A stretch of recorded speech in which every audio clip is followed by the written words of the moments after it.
Joining us now on the John Fredericks Show, Kelly Sadler. Kelly, Senior Communications Advisor with America First Policies and America First Policies Action. That is the #1 political action committee and the only one sanctioned by the President of the United States himself. Kelly Sadler, great to have you with us.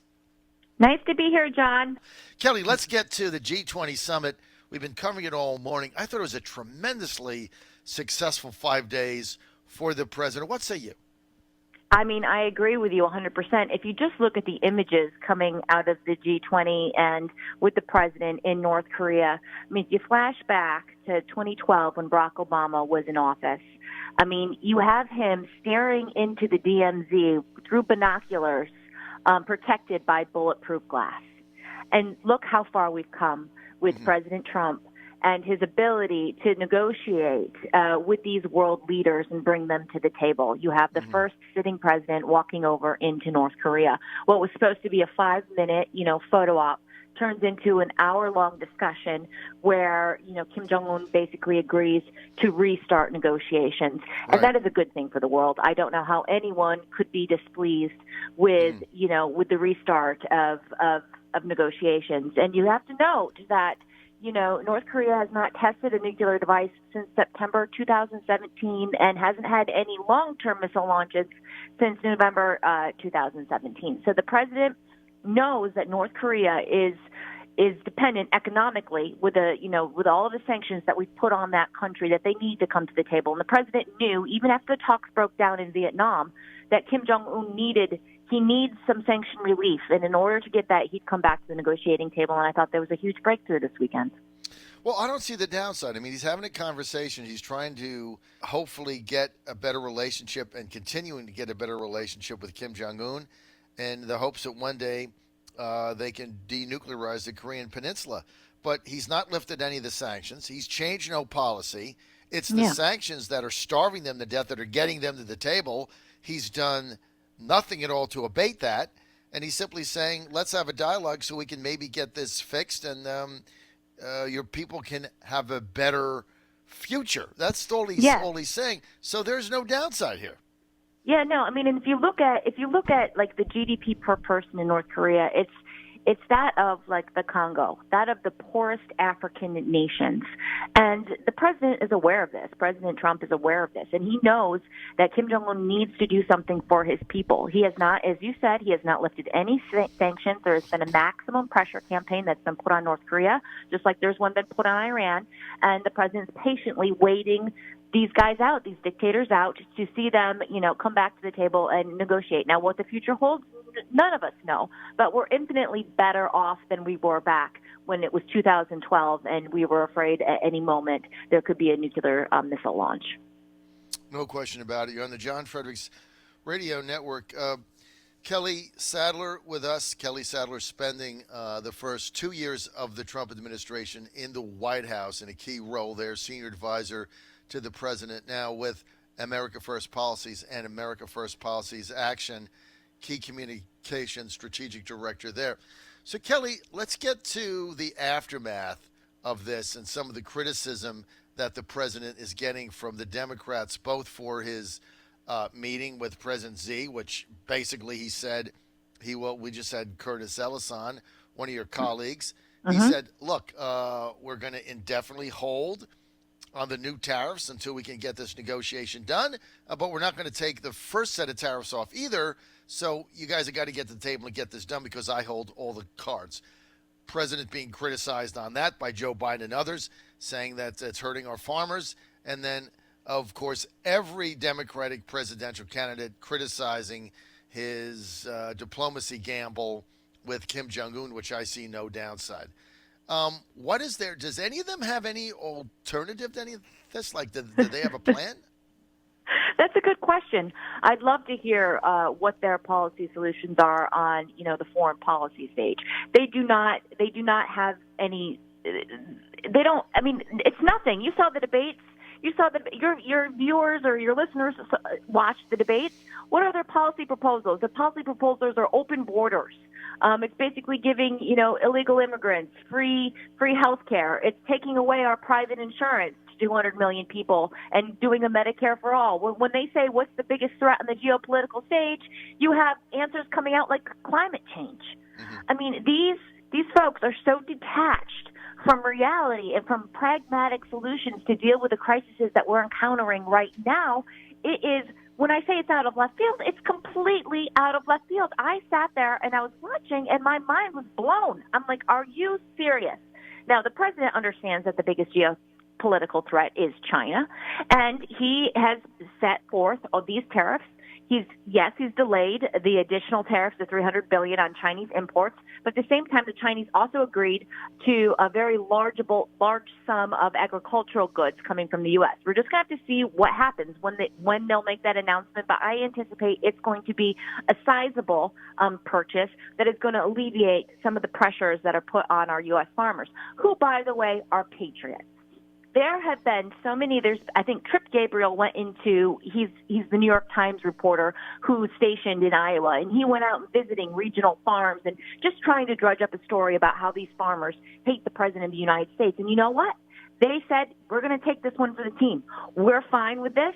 Like, yes, we're having to accommodate and adjust, but we believe that this is a battle worth fighting. And meanwhile, what does Joe Biden say?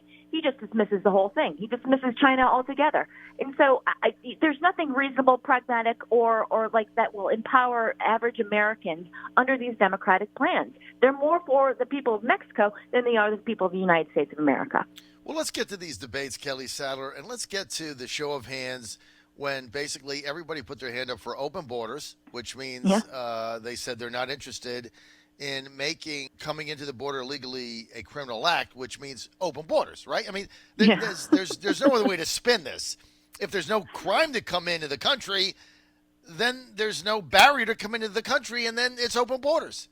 It's like the prosecutor that just got elected, that got the Democratic nomination in Queens. She's going to be the new prosecutor. And she says, as soon as I get elected, I'm going to decriminalize jumping subway turnstiles. Well, therefore, there's no fare on a subway turnstile, except if you're handicapped or too old to get over it. Other than that, who would pay it when it's not a criminal act? Like, it doesn't make any sense. So they want open borders, and then for the people who come in now legally just walk over, they want to give them health insurance. Everybody puts their hands up for that, which basically is saying you have no more country. And this is what they're going to get elected on? I mean, it's unbelievable. And I think that they've all made a huge error in judgment of where the American public is at. And, we have they started the debate saying how this is a terrible economy. I mean, we've got the world's best economy going on right now. And part of the reason for that crossing of the southern border is because these folks, these migrants, want more economic opportunity, and that's what the U.S. is affording them at this time and juncture. So we've got over 100,000 migrants crossing a border every single month. We're going to have more than 1 million come into this country by year's end if these numbers don't stop. And what do you have the Democrats saying? Oh, yeah, come on in. Not only can you come on in and get a job, but we're going to give you health care. We're going to give you education. Who is going to be paying for all of that? It's going to be you and I. It's going to be the middle-class Americans that are going to be picking up the tab. Meanwhile, what does our health care look like? What is our school education system? I've got 3 young children in Fairfax County elementary schools, and let me tell you, it is a struggle just for them to learn how to read and write at this point. But now we're going to be accommodating everybody. It just doesn't make sense. We're paying taxes. We're Americans. We all want, kitchen table issues are extremely important to each and every one of us. The president is the rise in blue-collar wages, not getting us entangled in foreign wars. He is working on behalf of us every single day. And what these Democrats propose? They propose, hey, Mexicans, from whatever country you want to come in, and we'll greet you with open arms. Well, that is not a country. That you're absolutely right, and it will be the end of our country if that is what is going to happen in the future. It becomes an administrative state where you've got elites in charge and everybody else is getting handed out the food boxes, like is happening right now in Caracas, Venezuela. Hey, Kelly Sadler, stay with us. I got to go a quick word from our sponsors. When I get back, what are the political ramifications of all this is what we're going to find out. Stay with us. You're on the John Fredericks Radio Network, live Fort Myers. We'll be right back. Kelly Sadler with us, spent 2 years in the White House, senior advisor to the president, deputy communications. She's also now senior communications director with America First Policies and America First Policies Action, the only sanctioned political action committee sanctioned by the president of the United States himself. So, Kelly Sadler, both of us watched those debates. I was live in Miami for that. You saw it on TV. I couldn't help but thinking after the second debate was over, I said to myself, is there a single person on this stage that I think could beat Trump in 2020? And my answer was an emphatic no. And based on the policies they have, I just couldn't see anybody beating him. In fact, I thought, I'd probably had a 65% confidence level he was going to get reelected on Wednesday.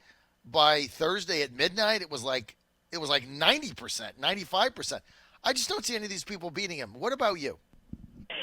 The campaign put out a statement that basically was just like these were like an in-kind contribution to the Donald Trump reelection campaign. Just the statements. When I saw all of the 10 participants in the second debate put their hands up, saying that their health care plans would cover illegal immigrants, my mouth dropped. And I'm like, this is just out of step where middle America is. We want solutions at the border. We want to be able to stem this crisis. Yes, it's a humanitarian crisis, and everyone's hearts goes out for those who get, these coyotes and these drug smugglers who basically tell a family, hey, we can get you across the border and put these young kids in harm's way. And there are very reasonable and sensible solutions that the president has put forth to stem this crisis, like changing the asylum laws, basically going after human traffickers at the border. I mean, he's gotten Mexico down to do more than the Democrats in Congress. And the Democrats all are, their solution said is let's welcome everyone across and let's basically criminalize the action of ICE, the patriots. I mean, these are men and women in uniform who are just trying to do their jobs. And the custom, agents and border control. Like, they need more supplies. They need HHS. Everyone is over capacity trying to do their best in a horrible situation. And instead of addressing that, they're saying, let's just have more people flood over the border, and then let's take care of them. And it's just out of touch. And then Cory Booker on the first night, we start talking about abortions and limitless abortions. Basically, that's what Elizabeth Warren said, hacking the third trimester. Why not? We want government-funded abortions. And then Cory Booker is saying, well, let's do that for the transgender community, too. And I'm thinking in my head, how does a man have a baby and then have it aborted? This is just so far out of the realm of what people are thinking about when they go home at night and, have dinner with their families. Well, they also said, I think it was Juan Castro, who said he wants reproductive justice. I don't really know. What does that mean? I don't know either. It had me scratching my head. I'm like, what segment of the population are you trying to get right now through this statement? And the debates, just like when you had the conservative debates or the GOP debates in 2015, there is a kind of a movement to the right and a movement to the left in these primary debates. But this movement to the left wasn't just articulating, blue collar, blue dog Democrat proposals. This was just, now we're talking about transgender reproductive rights, and I don't know how this conversation got here. Yeah, I don't get the transgender reproductive whole thing. I mean, I guess I was saying earlier last week after the debate, I guess I missed something in biology class. I'm 61, so last time I took biology in college was probably 1977 or something. I'm that old. And a lot has changed since then, John. A lot has changed. I guess it's changed. I guess I couldn't figure it out because, transgender, so you're a male and now you want to have an abortion when you have the government pay for it. I mean, you're right. I mean, is anybody thinking about that today? Are you getting up and saying, I'm trying to figure out how to piece money together to take my family on vacation, but what's really on my mind today, what's really upset me is, is there some transgender male that wants an abortion that can't get it public funded? I mean, that's really what's bothering me today. Is there anybody that's thinking that? We're gonna have to wait and see, and we're gonna have to wait and see how this, Democratic primary comes out. Who's left standing? I think that, I didn't think that Joe Biden had a strong night at all. He didn't seem to be prepared. He knew that the busing situation was going to come up, and what he said working across the aisle with segregationists was going to come up, and he just was caught flat-footed by Kamala Harris, who went after him. And it's good to see these Democrats now kind of understanding that if they want to win the nomination, they've got to get through Joe Biden. And so I thought she had a very good evening on the second night. But the issues that they were talking about, to our earlier point, are just out of step and out of touch with where middle America is, like reparations. Marianne Williamson, she was kind of a hoot. I do support Jeff Rose's claim that we all should send her $1 to keep her in the second debate, because she was funny. I was thinking about it today, of reaching out to her and getting her on my show. I'm going to tell Leslie to do that, because I thought she was entertaining. I mean, she was actually, I love when she said at the end, she said, I guess the question came up about how you would deal with Trump in the campaign, and she said, I would defeat him on the field of love. I just thought that was a great line. Like, I love that line. She's going to harness all the love and shoot a force field of love at the president. And what's not to like about that, right? I mean, I thought that was the best line in the debate, and it really made me feel good. I'm like, okay, well, if she was a nominee and we can have this debate on a field of love, I guess that's a lot better off than the people that are spitting in the president's son's face and getting away with it, right? Yeah. Don't you think? I mean, and then there was an editorial or a opinion piece in the Washington Post by the owner of the Red Hen. Basically, that's the restaurant that told that Sarah Sanders and her family, they couldn't be served there, and they chased her out of the restaurant and then protested her as she was walking down the streets. And in the whole basic article was defending those actions. And this is just, we live in a civil society, and we all believe different things. And you may not support the president. I support the president, but that doesn't mean that we can't come to, have some drinks together and discuss our disagreements. And I think what we're seeing with the left and these Antifa protests that happened in Oregon this weekend, when there was, the reporter who got cement basically thrown in his face and beat up, there is a real lack of civil discourse that we're having, and it's coming from the left. It really is. It's sick, no question about it. And we need more Marianne Williamson and less of the people in the Red Hen in Lexington, Virginia, and this bar in Chicago, where it's now okay to dispose spittle on somebody because you don't like their parents' policies. I mean, it's an unbelievable time we live in, Kelly Sadler. But speaking of time, we're out of it. On that note, we're going to say goodbye to Kelly Sadler. Kelly, it's always great to have you on. And by the way, I want everybody to know that Kelly was in the White House for 2 years as a deputy assistant to the president in communications and did an absolutely phenomenal job. She was one of the best people there, and we really appreciate her hard work now with America First Policies and America First Policies Action,